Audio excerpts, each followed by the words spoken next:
If you need a NordVPN tutorial explaining everything from A to Z, you are at the right place, my friend. I will cover every single NordVPN application separately, starting with Windows, then Mac and mobile, and to finish it off, I'll even guide you through its browser extension. Alright, if you already have a NordVPN plan and app installed, you can use the timestamps to skip to the tutorial part for your device. Otherwise, keep on watching. Before we get into learning how to set up NordVPN, we need to pick a plan that is best suited for you. There are 3 options to choose from: Standard, Plus, and Complete. Standard, as it suggests, is the most basic one.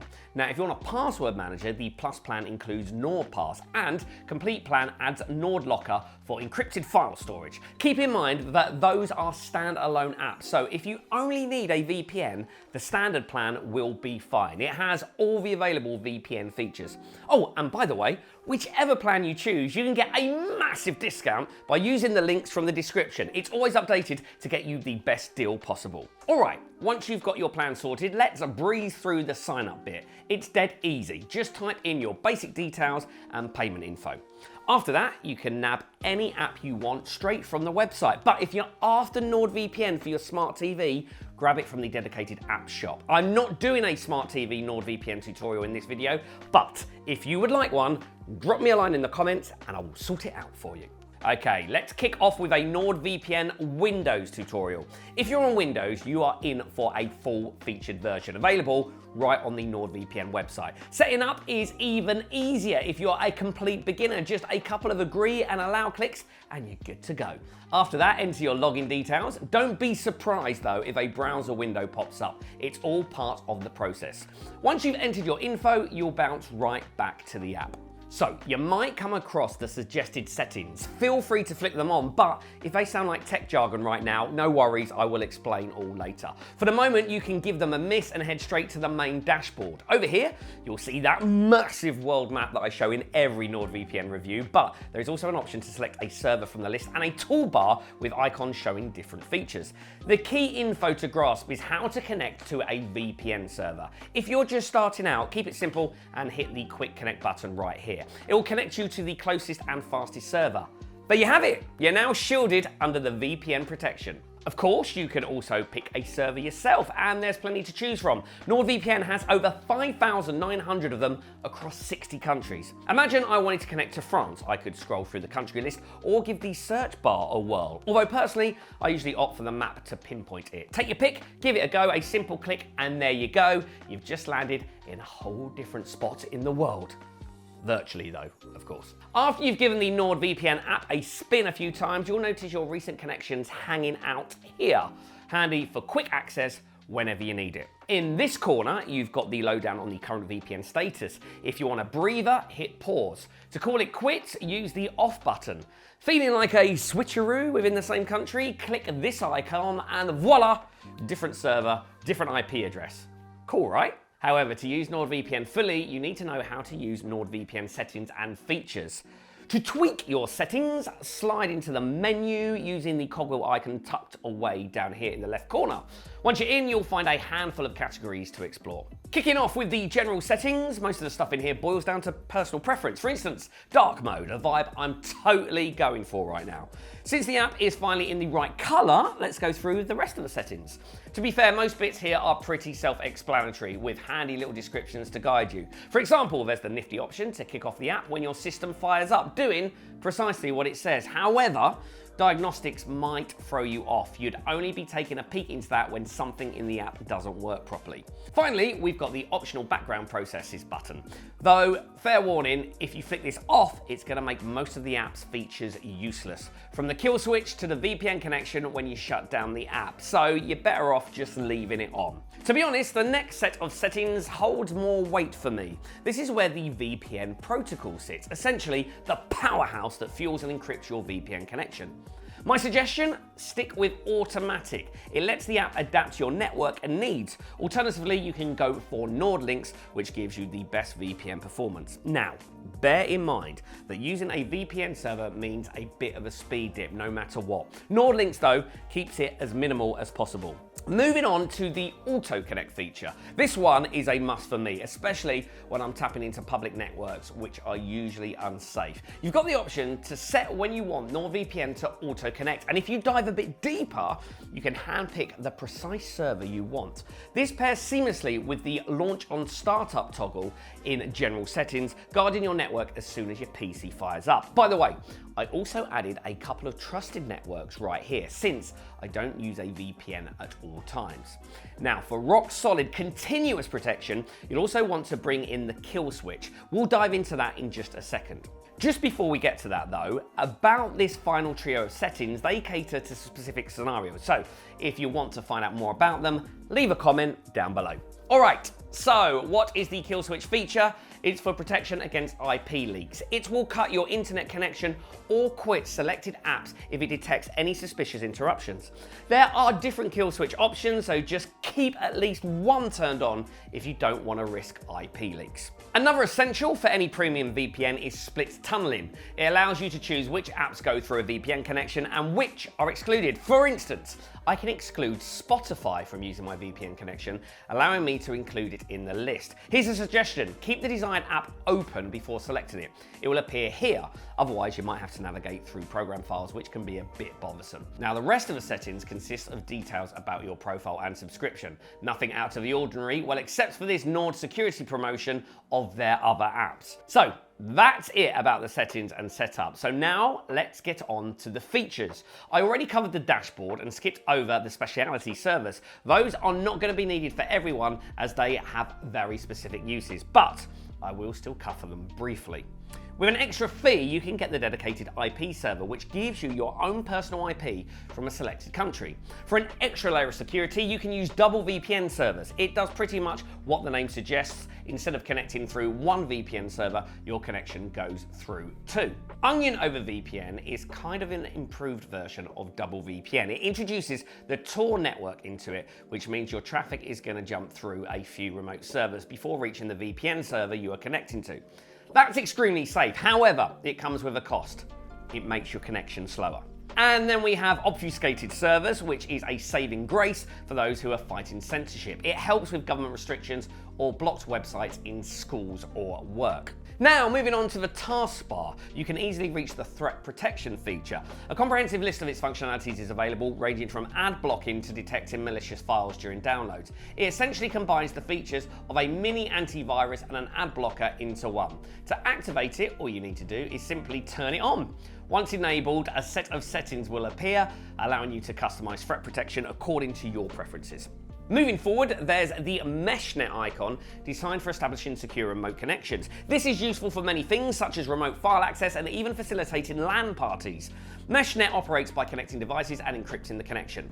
The noteworthy aspect is that you don't require a VPN subscription to use it. It's entirely free. If you find this intriguing, I can create a dedicated video on it. So make sure to hit the like button and subscribe to the channel for more content. Moving down, the next icon is for the dark web monitor. It's a feature that won't bother you unless it detects data leaks related to your email or account. Here we can also see the customer service window. It's available 24/7, and from my experience, they're very fast to respond and actually solve the issues instead of asking if you try turning it off and on again. Just make sure to describe your issues in detail. And there's only one icon left, Security Score, which is like a checklist for your NordVPN setup. Since we went through each of these settings already, that sums up the NordVPN Windows tutorial. Yes, this might be a little bit overwhelming with how much it has, but all you need are the basics. The app is covered, so next let's take a look at the NordVPN browser extension. It's mostly useful if you don't want to install the main app. Just keep in mind that this isn't exactly a VPN, it's a proxy. It only encrypts traffic on your browser and uses a different kind of encryption than the app. It only provides very basic protection, but this best VPN extension is still enough for stuff like streaming, for which security isn't that important. The extension is available on Chrome, Firefox, Edge, and some other Chromium-based browsers like Brave. You can get it by searching extensions on your browser and go to the dedicated extension store. Here, type in NordVPN. It should look like this. I'm going to show you the whole NordVPN browser extension tutorial for Chrome, but don't worry, they all work kind of the same. After installing the extension, it will appear in a list under the puzzle icon. I suggest pinning it for convenient access, ensuring it's always visible right here. To fully utilize the extension, log in with your credentials and you're all set to make the most of its features. To connect to a VPN server, simply use the Quick Connect button, which will automatically select the optimal server for you. Alternatively, similar to the main app, there's a drop-down country list with a search bar. So let's try searching for Australia this time. The connection initiates immediately upon clicking, and at the top, you'll see your new IP address and server number. You'll have the option to pause the connection, disconnect entirely, or use the reconnect button to connect to the same country but a different server. In contrast to the main app, you won't find an array of features here. The accessibility ones are all within the settings, so let's explore them. The general settings are, well, quite general. Here you can modify the extension's appearance and language preferences or log out as needed. Within the connection settings, there's an option to enable auto connect, ensuring that you are automatically connected to a server upon launching the browser. Through split tunneling, you have the flexibility to select specific websites that do not require a VPN connection. Simply add the domain names here to customize this feature according to your preferences. Additionally, there's a kill switch feature functioning similarly to the one in the main app. However, instead of severing your internet connection on the entire device, it specifically blocks the browser from accessing the internet when not connected to a VPN. In the security and privacy settings, the key element to highlight is Threat Protection Lite. This is a streamlined version of the threat protection feature in the main app. While it may not scan downloaded files for malware, it remains effective in blocking ads, trackers, and preventing access to malicious websites. Finally, there are two more tabs in the extension interface. Both are straightforward. The first one is for notifications, which will keep you informed about updates and news. The second tab is dedicated to customer service. Here you can report a bug, peruse articles in the help center, or directly engage in a live chat with a NordVPN customer service rep for quick assistance. Okay, done with the Windows, it's time for a NordVPN Mac tutorial. The very first and odd thing about NordVPN on Mac is that there are two different versions of the app. One from the App Store and one from the NordVPN website. If you take one thing from this NordVPN tutorial, make sure it's the website version. It's much more versatile, mostly because it has the full threat protection feature instead of the light one. The installation process is quick and should be no longer than 2 minutes. Following the standard procedure with a few agree and allow prompts, once completed, you can log in. This action will open a browser window, but after entering your details, you'll be seamlessly redirected back to the app. Once logged in, you'll be greeted with a geographical map for location selection, complemented by a server list. On the far left side, there's a toolbar providing access to specific features, but we'll delve into that later. First, let's cover the basics of daily use. Similar to the Windows version, establishing a server connection on the Mac version offers a few methods. The easiest is using the Quick Connect button, which automatically selects the closest and fastest location for you. To choose a specific location, you can A, use the map to find your desired location, B, browse through the country list, or C, use the search bar. Select your preferred method and simply click on your chosen location to connect you to the server. That's it, you're protected. You can easily monitor the status of your connection at the top, along with details like the server name and number. This small button provides options to either pause the connection or stop it entirely using the disconnect button. Just a quick mention of this Recents tab on the side, which will show you your last used location, so you'll really have quick access to them. Beneath that, you'll find the presets section. While there are 3 existing presets available, I recommend creating your own one. Navigate to the matching icon on the toolbar and click to add a new preset. Give it a name, select the protocol, and choose the country, in this case, the UK. I recommend adding the link to the website you'll need as well. I'll show you why shortly. Save the preset, and once you return to the main dashboard, you'll find it there. Clicking it will automatically connect you. Moreover, if you click the small icon next to it, it will not only connect, but also launch the associated website, which is actually quite neat. Scrolling past the country list, you'll also find the specialty servers listed here. Just like I said in the NordVPN tutorial for Windows, these are for niche uses, but mostly for additional privacy. Enabling features like double VPN and onion over VPN introduces additional steps in your VPN connection, resulting in a slower connection speed. However, the trade-off is increased anonymity, providing an extra layer of security and privacy.